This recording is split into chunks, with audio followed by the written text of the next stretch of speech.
Hello, everyone, and welcome to today's webinar, Adapting Recommendations with GRADE-Adolopment.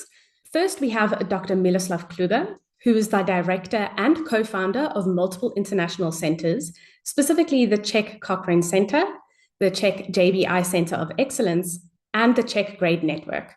Dr. Klugar will take us through the GRADE-Adolopment process and what it looks like and how it helps.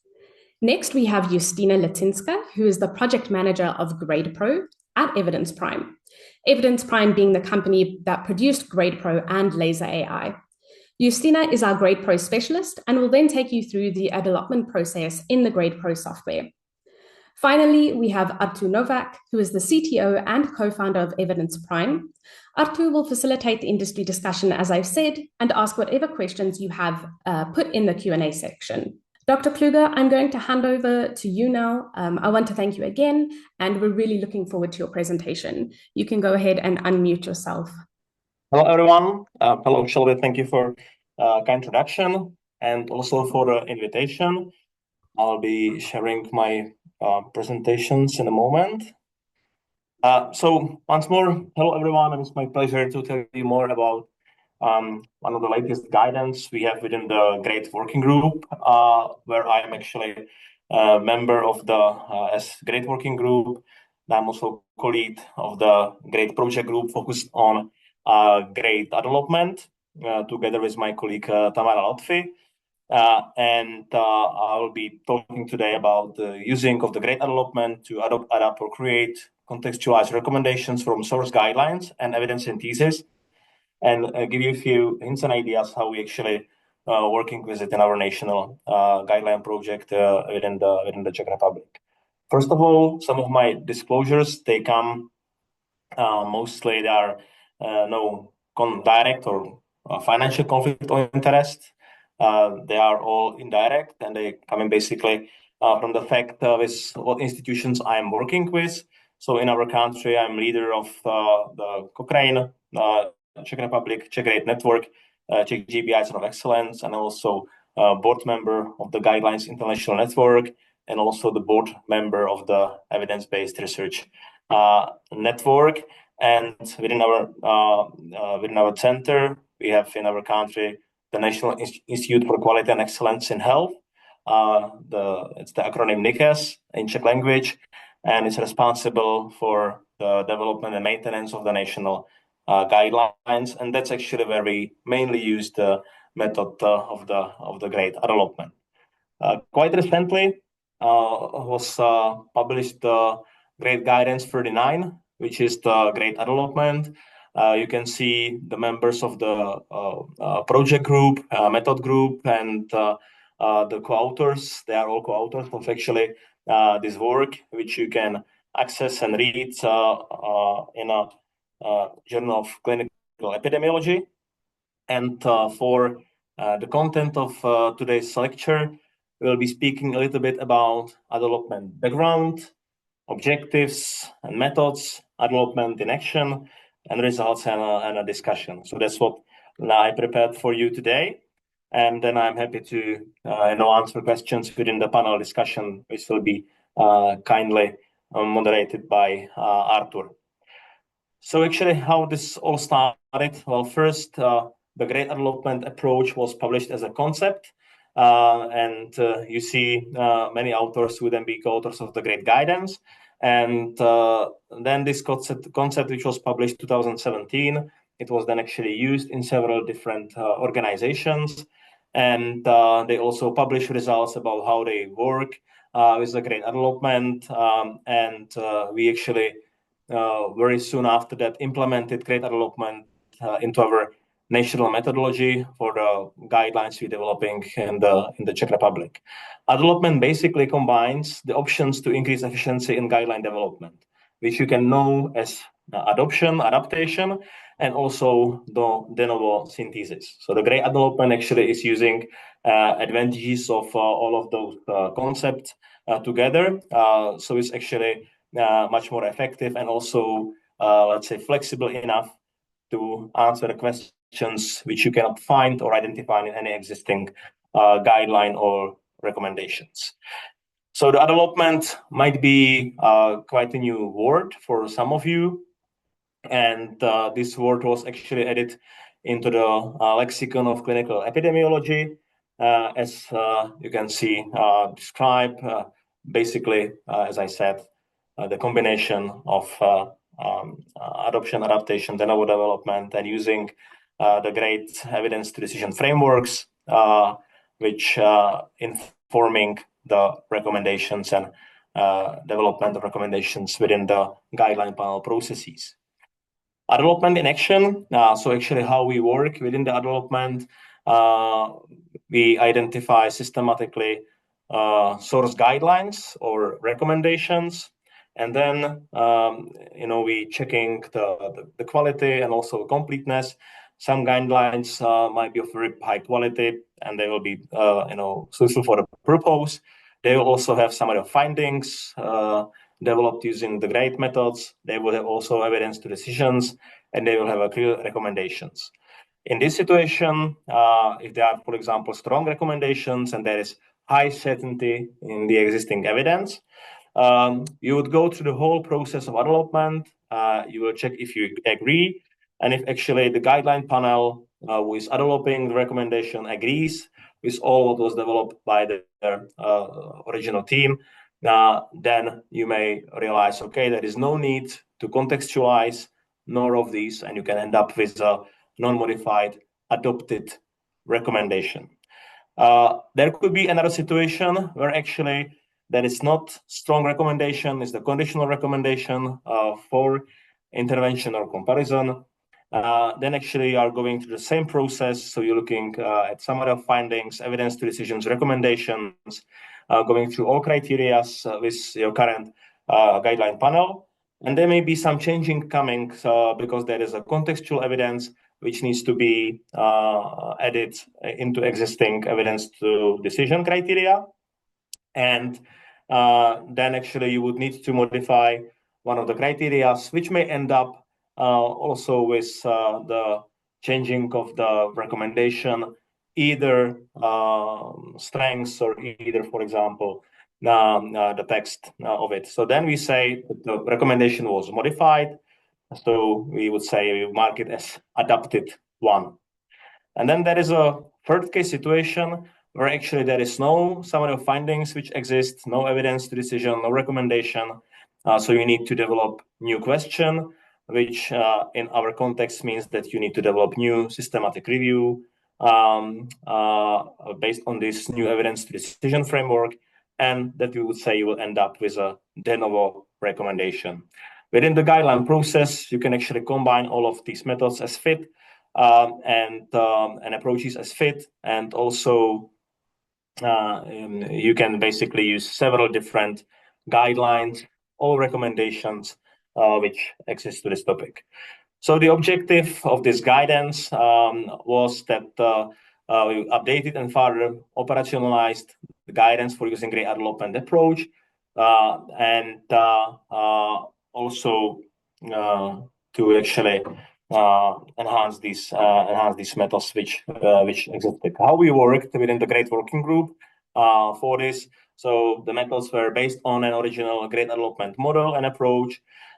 This also informed and back the WHO handbook for guideline contextualization, also informed by the review of guideline producing organizations handbooks, which they used, and we performed a systematic review in another project. Also informed by scoping review exploring guidelines that have used GRADE-Adolopment. And we explored all of these cases and also collecting experiences from authors of this guidance. You see that we have many co-authors and international experience for this. Then we iteratively, within our GRADE project group, discussed the examples of 15 steps for development, and we contextualized them. As I said, for this mainly we used the GRADE-Adolopment project group experience and also the 22 relevant papers which reported about the use of the GRADE-Adolopment in practice. Here you can see results of that mentioned scoping review. So you see that they were really from different countries, and they were logically all published within or after 2017, where actually this concept was firstly introduced and published. Here you can see the updated GRADE-Adolopment approach. And within this framework or approach of the 15 steps, you can see that not all of them are steps. There are different colors. So what does this mean? Red circles, which you can see, mark the steps. So it's the first, second, third, fourth, sixth, 8, 9, 10, 14. So those are basically the steps of Adolopment, while the green circles, they indicate the decision points. So this is the stage where within the Adolopment process, you need to initiate decision and make decision about it. Those are the number step 3. And you see the number 3 is also step, and it's also the decision point. Then it's the point 5, point 7, and 11. Those are the decision points within the concept. And then you see the blue circles, which are actually labeling the outcomes of Adolopment, which, as I already introduced, could be adoption, adaptation, or a newly developed recommendation. We will now look a little bit closer to each of the to the whole process. So the first is the selecting the guideline topic. There might be different approaches to this. It could be, for example, that you have the national guideline panel who is selecting the topic based on the defined criteria. It can also come that the professional medical society would need to select the guideline topic. So there are really different approaches how actually the guideline topics could be selected. Now, it also could be via the scoping exercise, and some other techniques could be actually involved in this step. Then, on the second stage, there is a prioritization of the questions. And within the question prioritizations, again, there could be different approaches towards this. It can really come from an existing guideline. So, for example, there exists a high-quality guideline from, for example, WHO or European Committee. So you would check if all questions were also in the interest of the national panel or local panel are completed. In this case, you may actually also develop several questions within the panel, or you can get inspired, for example, for the questions by exploring the recommendations map and some other existing guidelines. So that's how the question prioritization exercise works. Then actually, from all these sources, the panel would prioritize the questions which needs to be answered. You're performing your systematic searches for existing guidelines. And in this step, if there are no existing guidelines which you will be able to consider for Adolopment, then actually you stop and you would rather develop the guideline de novo, at the step 3. That's the reason why it's also the decision point. The same situation could be that you identify some guideline, but for example, it won't be relevant, or it won't be credible, or it won't be recent enough, or they will not use the GRADE approach. So then you would also need to decide, okay, we need to develop the guideline de novo. On the other hand, if you identify in the step 3 guideline, which is credible, relevant, developed by GRADE approach, you would continue in the Adolopment process. Then you would see is actually if the recommendations are actually from the guidelines you identified, matching the questions you prioritized. And if no, then actually again you would need to develop the systematic review for some particular questions. And for those questions who have the matching recommendations, we say yes. And then you're following within the GRADE-Adolopment process to number 6, which is updating systematic review as needed. So every key question should be actually underlined by the systematic reviews. And then you consider with the guideline panel, okay, is it needed to be updated, or is it all right and you can use it? If you need to update, you would update systematic review accordingly, and then you continue. The high quality guidelines, they would have inside the evidence to decision framework, but it's possible that some not. So if yes, it's the optimal situation, you would reassess evidence to decision judgment with your current panel, and you will contextualize each of the criteria accordingly. And if there is no evidence to decision framework, you would develop it. De novo based on existing systematic review. Either you're going through the step 8, where you need to develop new ETD, or you're reassessing existing ETD. You would end up in the development of the recommendation eventually, where actually you would see, okay, if everything was completed, you went through the steps 5, 6, 7, 9, 10 without any need for contextualization. You would then end up with a non-modified adopted recommendation. However, you went through the whole process of the adolopment. That's important to keep in mind. On the second stage, if you need to update, change something, as within the ETD or within the recommendation, you would end up with a adapted recommendation process number 13. And we already spoken about when you actually need to develop the new recommendation, because it's not it doesn't exist. So the key points across the guidance, what I introduced, the adopt recommendations on their own may be used for future adoption efforts by others. So it's good to think about it, and they can actually be used. For example, the country might have quite similar health system, so it would be worth it to actually work with your adopt guideline, preferably than with the source guideline. The right adapt checklist has been developed specifically to improve the reporting of adaptation of guidelines and serves as a useful guide to report on the adolopment process. So within the adolopment, we enforced using the right adapt checklist. And also we stress the need to disseminate adolopment efforts, including adapted or de novo ETDs, for more streamlined process in the future efforts. So ideally, for example, if using the GRADEpro, and I think Justyna will be speaking about this and showing this, you would actually allow ideally that the other teams can use your ETDs, and that really is something that facilitates the development. Also, what works very good is that you approach the source team guideline, and if they are willing to share with you the results of systematic reviews and share with you the project in the GRADEpro, that's the very ideal situation. It happens to us several times. As I mentioned, the GRADE-Adolopment is the first method of choice for NICS guidelines. Basically, this is how we every time starting. I'm not a big fan of reinventing the wheels.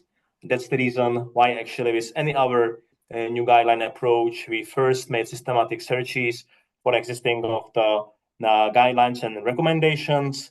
If you don't find any, then we go and searching for relevant existing systematic reviews. And then if not, the last chance is really to develop the whole guideline de novo. Although there is already quite what published and in existence. So I can say that for many topics, we are actually able to perform at least partially the GRADE-Adolopment with the combination of de novo, which in ideal situation are also informed by existing systematic reviews that you don't need to develop your own. But for some cases, you need to develop your own systematic reviews to inform the guideline, and that is the de novo approach within this. So that's the introduction of the methodology and approach towards the development. And I will be then looking forward to the discussion and questions within the panel. So thank you for listening, and enjoy the other presentations. Thank you very much for that intro to this. I see we do have a question. We will ask that at the end after Justyna's presentation now as well. And let's hand over straight to Justyna. Thank you. Thank you, Miloslav, for the presentation. Yes, this was a lot of very important work, and which is also why when we thought about making an development related webinar, Miloslav's group was one of the first people who came to our mind. So I will now show you the more practical examples from the GRADEpro side. By practical, I mean like basic description of the feature that supports Adolopment and processes that Miloslav described. And actually, I will be using for that even one of the projects adapted by the Czech guideline team during the COVID project. So to give you like a bit of a background, there was a COVID-19 RecMap project which was used to collect in one place all the recommendations regarding COVID-19, and more importantly, enable guideline developers across the world to adapt or adopt or develop recommendations de novo based on this existing content to maximize the output and minimize the work of groups across the world. And the Czech group was one of the most prolific ones in terms of creating such adapted recommendations.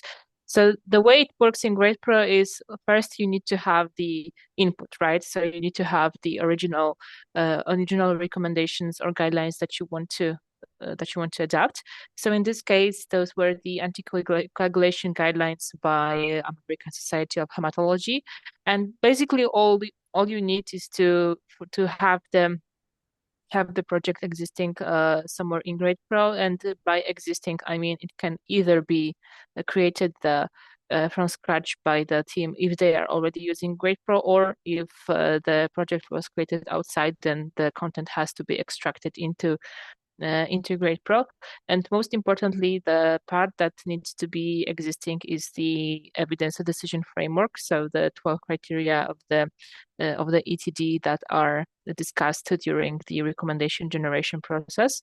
And this is important because this is the part where the Adolopment actually happens. So this is the evidence that you are contextualizing as much as possible.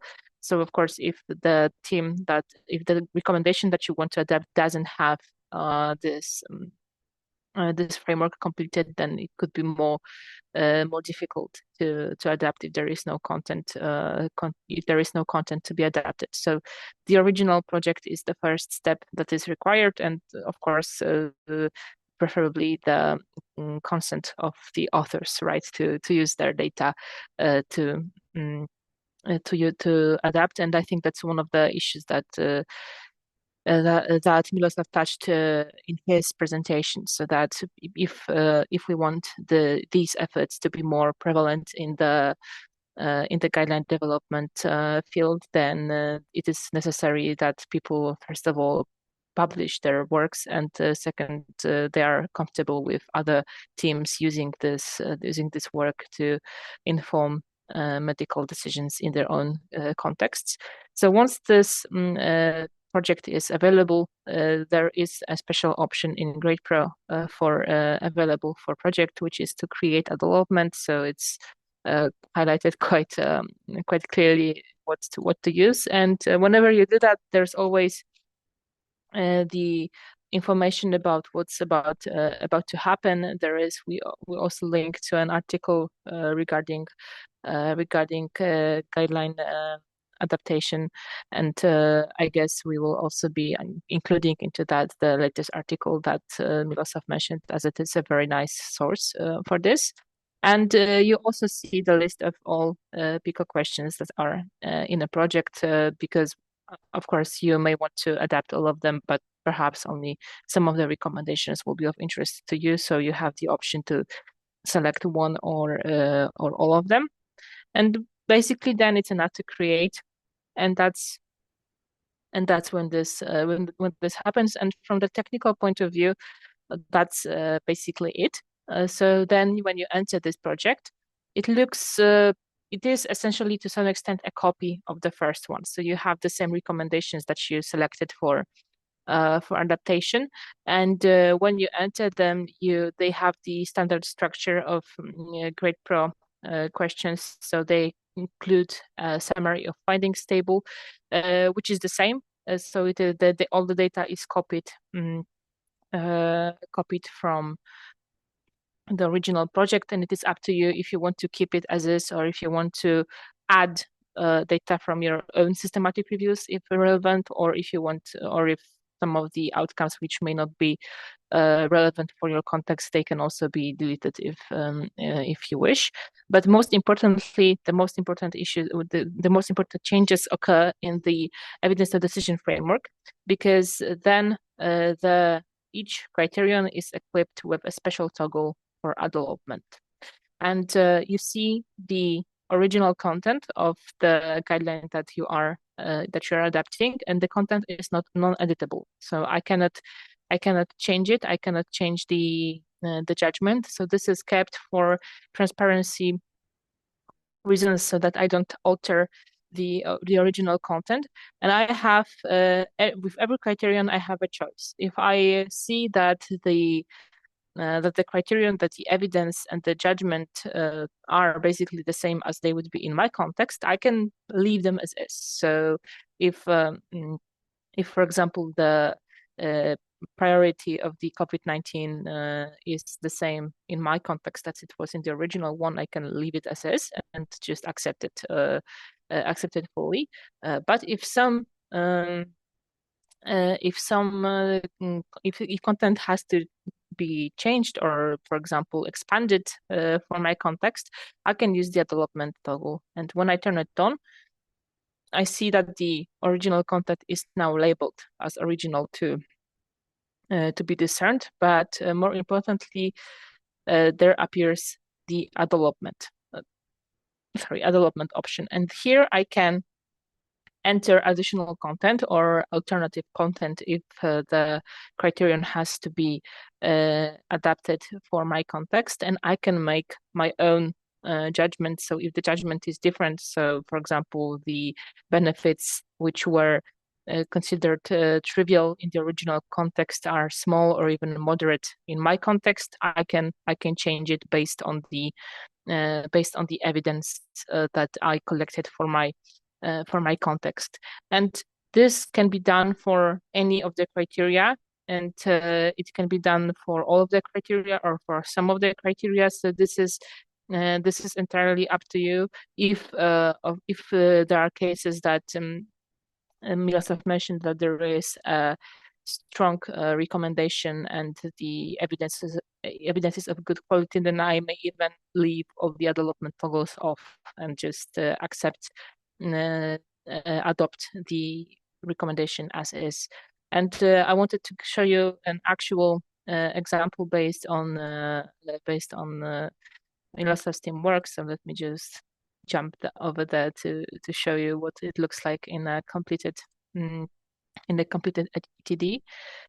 So we have, as I mentioned, we have the original part which wasn't edited, and then we have the additional part which was added by the check team for the requirements of the COVID-19 project, which was an international one. Of course, the content had to be entered in English additionally, but as you can see, the content was also originally entered in Czech, so that it was more understandable to the recipients of recommendation in the Czech context.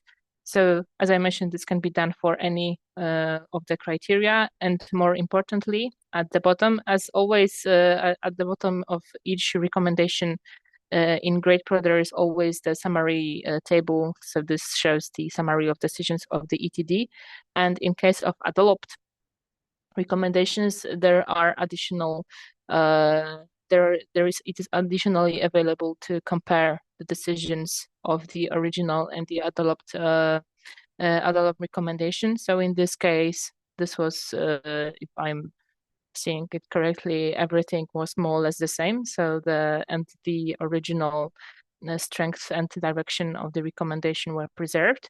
But there can be cases, for example, when those decisions differ. And here, for example, there is a recommendation when we had a few of the criteria were different, and that's when they are highlighted to make it more clear that the recommendation, that the criterion has changed based on the contextualized evidence, and then the recommendation itself can also be different based on a particular context. And of course, an alternative content can also be entered for the closing remarks, so the text of recommendation itself, the justification, and other considerations. So you can, to what extent you adapt or adopt a recommendation is up to you and up to the panel, because of course all the tools that GRADEpro usually offers for recommendation development, so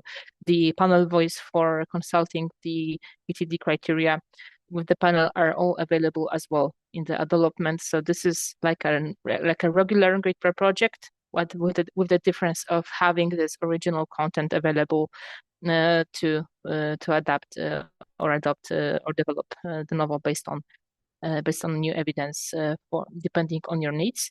And as Miloslav mentioned, it is always possible to present outside as well. So each project has its dissemination part where the content can be published to the database of GRADE ETDs and guidelines, or as it was in this case, the content was published on the COVID-19 rec map, and we have the Czech recommendations from Czech guidelines with the text of recommendation both in English and in Czech, and the full ETD available. So and again, for transparency, both the original and the adapted parts are presented.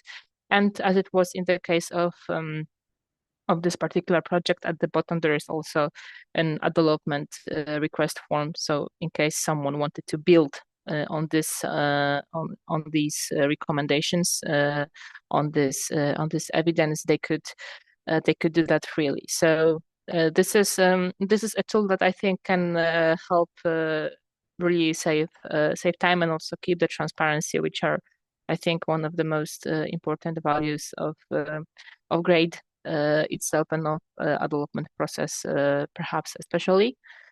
And of course, if anytime any team is interested, we are more than happy to make it available and to help from any perspective that we can to use it and make the evidence-based medicine more available for all contexts. And from my end, that would be all for now. I see some questions appeared also new in the chat, so I'll be more than happy to join the discussion once we go to it. Thank you very much for that presentation. Yeah, we do have quite a number of questions filtering in. Artur, would you like to go ahead and ask those questions? Would you like to start with the discussion first? I'm going to leave this up to you. Thanks. Absolutely. So thank you, Miloslav and Justyna, for the presentations. I think they really kind of complemented each other, and we have questions that came from the audience, and I will ask them to one of you or both of you. And while we have some questions that we prepared for this discussion, we encourage the audience to ask your questions, because we think that this interactive format is really what works best. So without further ado, starting with the first question that we received, and I believe that this will be for Miloslav. So what happens if we have multiple source guidelines? And let's say they are all relevant, credible, recent, and use great approach, but they have opposing recommendations. So how do you reconcile these discordant recommendations? How this is accounted for in the GRADE-Adolopment process? Thank you, Artur, and also thank you for the question. I think those are Bessie and G. That would be a very rare situation, actually, where you would have really two guidelines which would be on the same quality from all perspectives, right? Because I would assume that the difference, for example, which we can see in the opposing recommendation might be, for example, of the currency. Yeah, that one guideline is actually was published and has the literature searches and probably identified newly published randomized control trial or some other study, and that's the reason why the recommendation will be opposing. However, in this case, our approach would be that we would actually look to the both guidelines. We will evaluate them according to a GRADE-2 score, and also look what underlines the current recommendations in terms of the evidence summary. And then we look to the all ETD aspects, because that is the other reason why actually there could be opposing recommendation are the contextual local factors. For example, that something in one context was not applicable because, for example, it's not approved by the current, by the current legislation, in terms of that the drug which is recommended is not approved, and you can't recommend into a country something what can't be used. Yeah, for example, so you would then actually seek for a second best option, etc. So there might be several different reasons. And our approach would be that you would actually take the optimal from both, and then we would contextualize our factors of the ETD accordingly.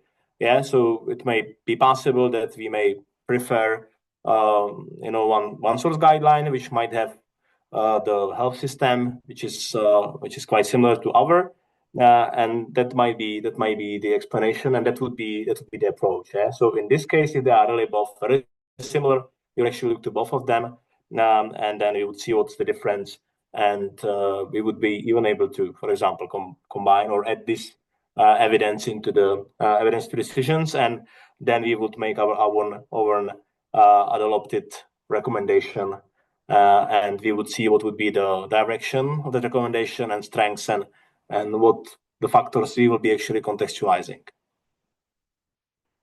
Great, thank you so much for the answer.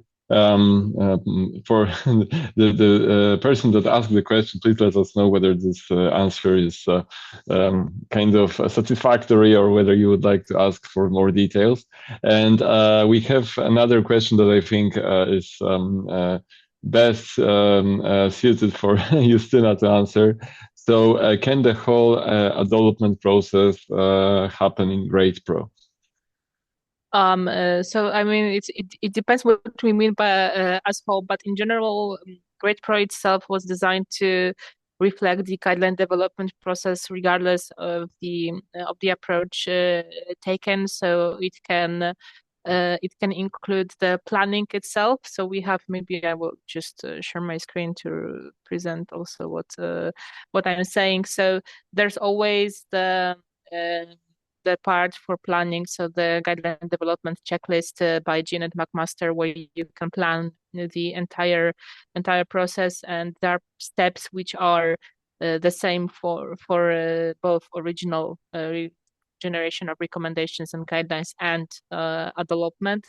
So you have the budget and planning, where you can just write down what's needed for this part. The priority setting can happen in GRADEpro. So we have the questions and outcomes generation features which can be used for the adolopment process as well. The team can be managed in GRADEpro, so that's also the same. In terms of adolopment,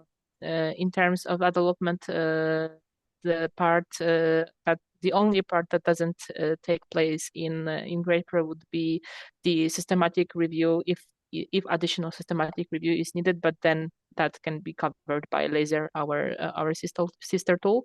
So I would say yes. Of course, there's always the part that requires discussion of the team. So while GRADEpro can guide the discussion on the quality of evidence and then the interpretation of the evidence for particular context, so while it can be guided in GRADEpro, the final discussions usually happen just with researchers sitting either on a live meeting or online on Zoom, like we are right now, and just discussing what it looks like. I think Miloslav would be more expert of that. But if anything can be expedited or facilitated by technical features, then yes, GRADEpro does allow for it. That's great. Thanks so much. And I think that the next question is really to both of you. So the question is about how the language affects the process. So if the original guideline is in a different language than the final guideline, which I believe may happen really most of the time.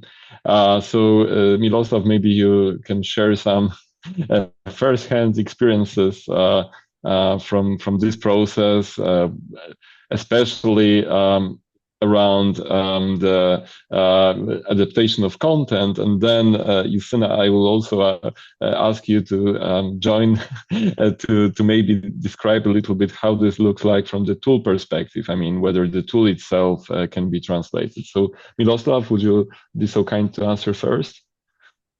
Yeah. So, according to language, that's very rare. I would say almost, actually never happened that we identify guideline which is published in Czech language or in Slovak, and we would be able actually to use that.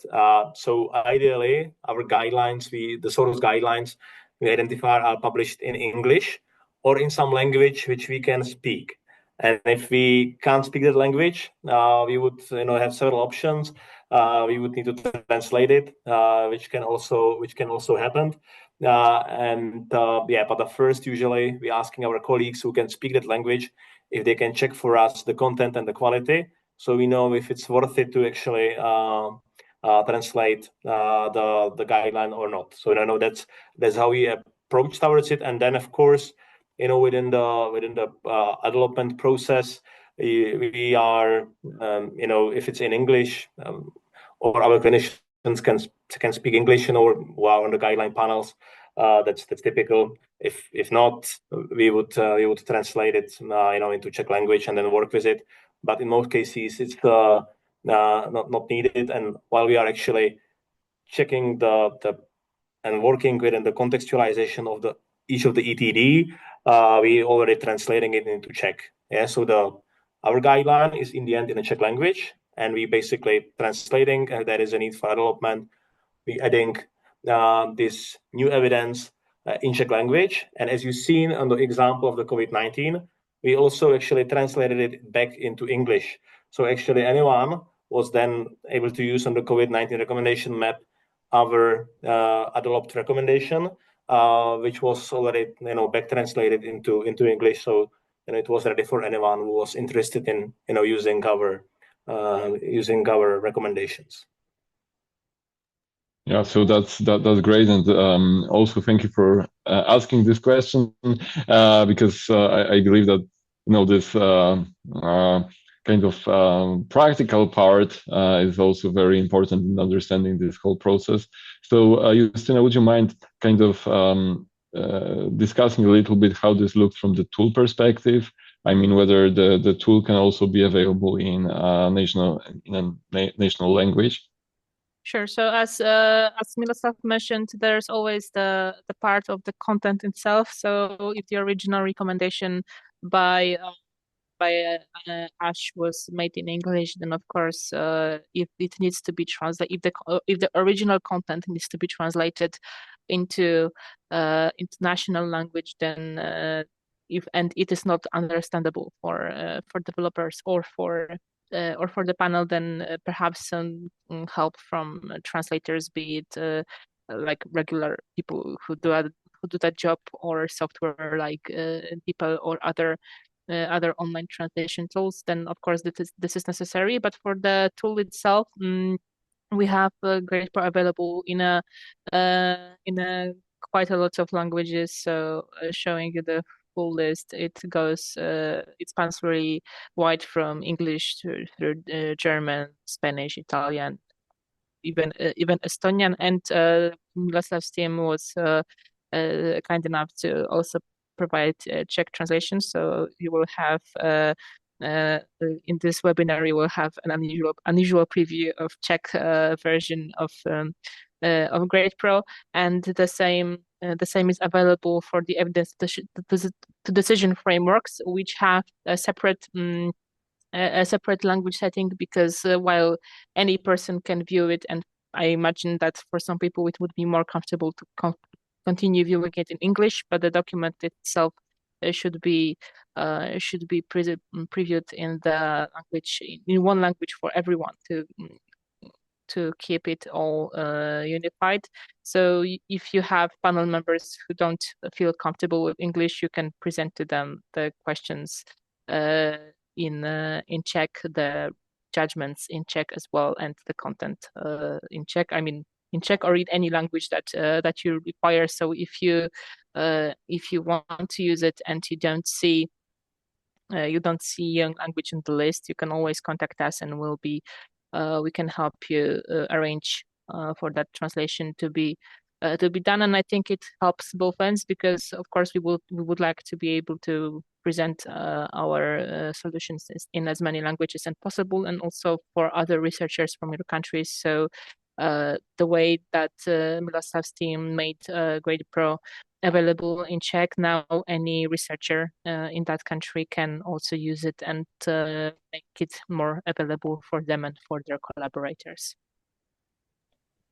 Great. So it seems that the tool itself can be in one language. Then the let's say the ETD framework, so all the criteria, all the let's say non-user interface language that corresponds to the GRADE terminology can be in another language, and then of course the content will be very often multilingual if you have guideline panel that can speak two languages, or you first need to kind of translate the original language to the target language if the guideline panel would like to work in one language. Yeah, so I guess that especially this third point is something that will be increasingly addressed with automatic translations as they develop. But of course, some human checking will always be required. But of course, from our perspective, it would be also interesting how to kind of speed up the development process with help of automatic translation using AI.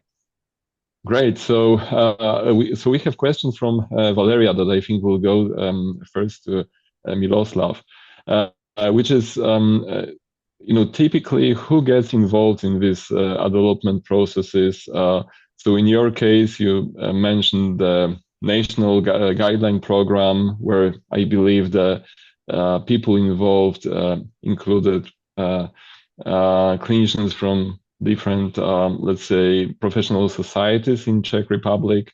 But in some contexts, we can perhaps think about adaptations that happen on even hospital system level, like we very often have in US, for instance.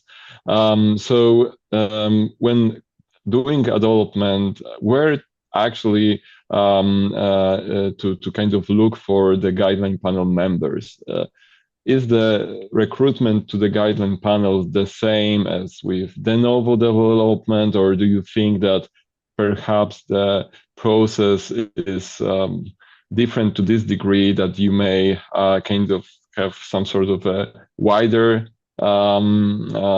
population of potential panel members? How do you see it, Miloslav? Yeah, thank you for the question. And yes, I think we already mentioned it partially, but actually the processes and the need to prepare is actually same, and doesn't matter if you're developing the guideline de novo or by the development. Development is the method which helps us to be more efficient and preventing the waste in a guideline development, I would say, because really developing the de novo guideline, if there is a high quality which you can effectively develop, is the waste from my point of view, and that's more effective. And in our case, is that in our national program, we are every time approaching the professional medical society, who is actually the guarantor of the content of the guideline, and then there is our method and research team who is supporting that guideline development, from the methodological point of view. And it's up to the medical professional society, if they invite their colleagues who are working in hospitals, usually saying that the guideline panel should really represent different groups. So then we are sure that the recommendations are useful and important for the whole health society or community, I would say. It's valid also that, it's not only the clinicians from hospital, but we also inviting patients or we would say public, because not all the guidelines are necessarily clinically focused. So you would invite the public or representatives of any interest group or consumers, I would say, into the guideline process. But it would be the same. Doesn't matter if it's de novo or adolopment. Great. So I think that this is now very clear that basically the same process and standards apply. So by the way, this is a question that gets asked very often, whether we can provide any links to training for panel members. So we have close collaborators through the InGuide project that provide training to panel members. The first step of InGuide training is fully remote, so this is a great way to get everybody up to speed with the methodology. So I believe that we have 5 minutes, so maybe some time for another question at least. So Justyna, maybe this time a question to you. So can multiple recommendations be adopted in a single guideline project? And I will also add maybe a more a complex question here. What happens if you have recommendations from multiple guidelines that you would like to develop in your guideline in GRADEpro? Yeah, so it did happen, especially with the COVID-19 project, when a topic was set, then typically multiple recommendations from multiple existing guidelines from multiple organizations were found by various researchers, and they wanted them all, like the output guideline should be one single guideline which adapts content from multiple ones. So in this case, well, as long as they exist in GRADEpro, so either they were made there in the first place or they were extracted into GRADEpro by someone, by either the guideline team or someone they asked for it. As long as they are in GRADEpro, we can like make a master mix of it. So the way you can have the best hits of your favorite singer, you can also have the best recommendations of your favorite organizations in one single project, and then that project is used as a base for an Adolopment project. So you can mix and match all you want, as long as we have it available in GRADEpro. Then there are no sky is the limit. Okay, so we have 3 minutes left. Still some questions in the Q&A session, but I think that I will kind of answer most of these questions by just providing some background on how this process starts in the GRADEpro side. So indeed, if you want to use GRADEpro, the guideline needs to be somehow in the system, which means that either the organization that developed the guideline in the very first place provides their project to you, which is possible, and we, as let's say the GRADEpro team, can facilitate this transfer of data. But of course, first we need to seek consent from the group that developed this guideline in the very first place, and very often it will require signing some agreements between the two parties before we can do this. So we are just intermediaries, but we need to make sure that everything is in check. If this guideline is not in GRADEpro, then you first need to kind of enter it into the tool and then create this sort of a derivative project that Justyna showed you how to do this. So if you have more questions about how this process starts, please also let us know. We will also try to build this in our knowledge base, include this in our knowledge base, so this question is answered there. And for today, I'm handing back to Shelby for the closing thoughts. Perfect. Thank you very much. I'd like to seriously thank the attendees, Dr. Klugar, Justyna, Artur. I know this took a lot of time and really it shows a lot of interest. It gave a lot of information to the interest we have on this topic. If anybody has any questions, I have added some links in the chat regarding to InGuide, our email, and any of the socials that we have that you can follow and ask us questions on.